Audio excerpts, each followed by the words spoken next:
Welcome to the Washington page. Today we have the review of the Tao Tao 110cc by 2x4. And before we start, we're going to go over the safety components.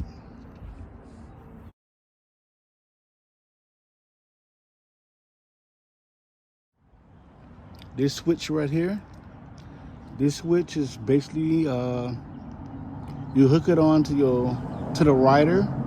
If the rider decides or happen to fall off, this part will come off and the ATV will stop running.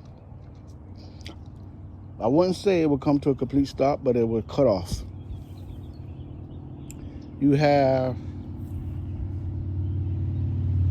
the foot brake that controls the back disc brake. You have the front brake that controls the brakes in the front. You have a light that's for nighttime riding. Don't recommend riding at night, but you do have a light that's in the front for nighttime riding. The light switch, you can turn it off. You can turn it semi-bright and bright. You have a rear light, a brake light for stopping. And so far, this is all the safety. Oh, before we go, one last safety component. We have another key. This key is basically if your child, the rider, is going too fast and lose control, you can actually hit the blue button and it will also shut off the ATV. To crank this ATV, you need a key. The key right there got to be turned in an on position for this ATV to run. So now we talked about the safety features of this ATV. Let's talk about the components.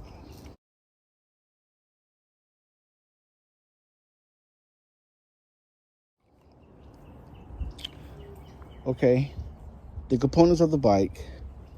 You have a switch right here. It's for the off. If you're riding the ATV and you don't want to ride it no more, you can just switch it to the off setting and the ATV will cut off. But if you want to crank it, you got to make sure it's in a on setting. And if you look at the bottom of it, this little button right here, this button is basically, you got to have this on. You got to hit this button and you have to push either the front brakes or the back brakes for it to crank.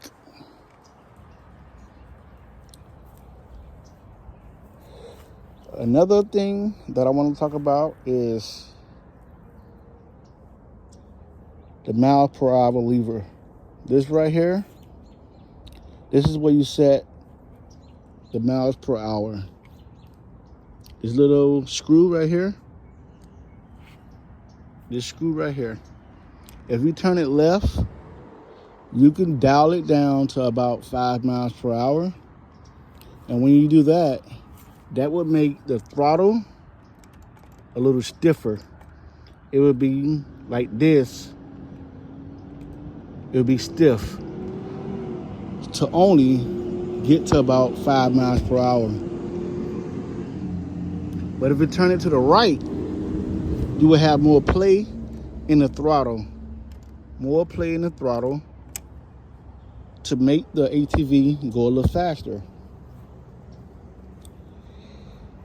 The bike would get down to about 5 miles per hour, all the way up to about 30 miles per hour.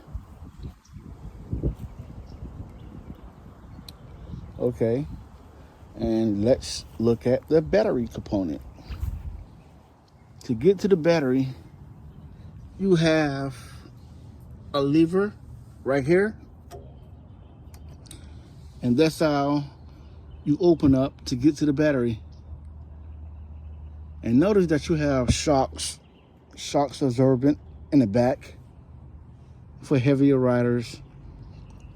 That's a good thing, to absorb all the shocks.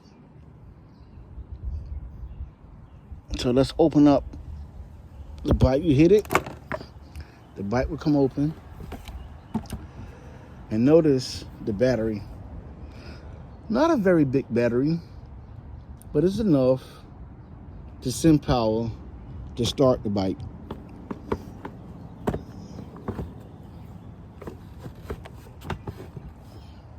That's enough battery. 12-volt battery, that's enough to start the bike. And one more component that I want to talk about is the choke. If you go down, you will see the choke lever. It says choke on it.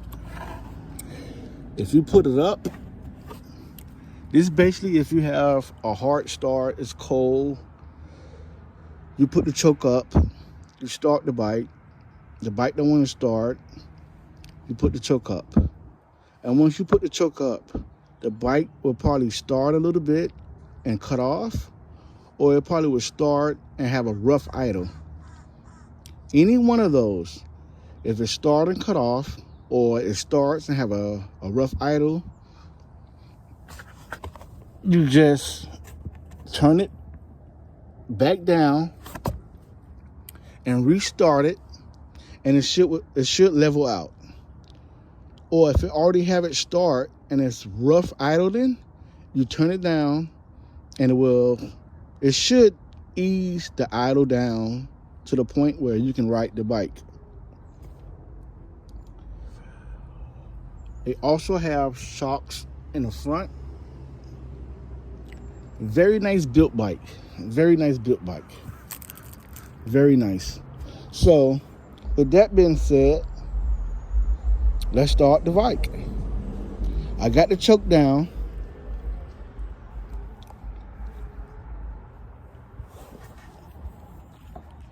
You turn the key forward.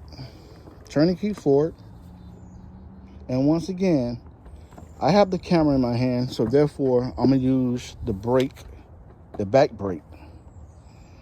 Got it down. I'm gonna hit the back brake, and I'm gonna start it by pushing this button right here.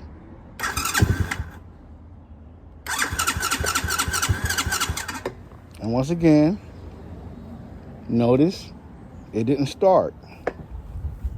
So what I'm gonna do, I'm gonna put the choke up,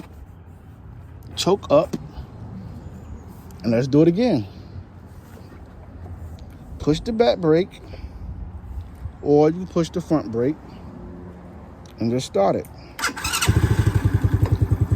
Notice that it started and it cut off. If I would have got down here quick enough, I could have just put the choke down and it would have stayed crunk. So therefore, put the choke down and it should crank and it should stay crunk. Once again, brake, button,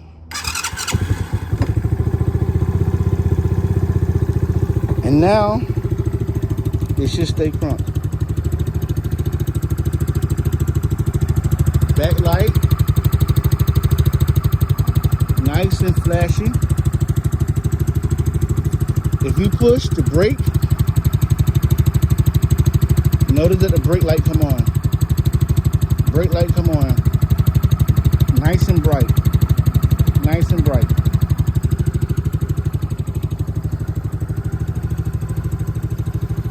And let's talk about the engine.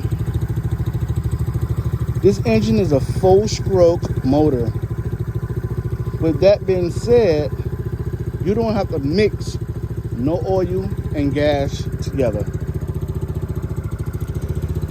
You just put straight gas and the ATV will run. It has its own oil component, so no mixing. A 4-stroke versus a 2-stroke.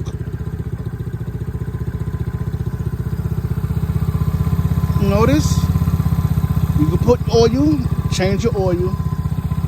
This is a 4-stroke. A 2-stroke, you have to put oil and gas inside the gas tank. My preference, I like a 4-stroke because a 2-stroke is louder and it's inconvenient. Very loud, and who have time to mix gas and oil? Come on, guys. This is the 21st century. We don't have time for that. We just want to put gas in, change our oil, and we ready to ride. If you like this video, make sure you subscribe so we can come back and be motivated to make more videos. And once again, I'd rather spend my money to let you know if it's a go or a no. So, me personally, so far, I like this little ATV. My kids love it. And so far, it's a go. One thing I forgot to mention is the price. This bike was about $600. And once again, what they don't tell you is the shipping and handling fee. The shipping and handling fee is about $299. So therefore, out of pocket, you'll end up paying from $800 to $925 for this bike. Is it worth the price? Yeah, so far so good, but it's very expensive.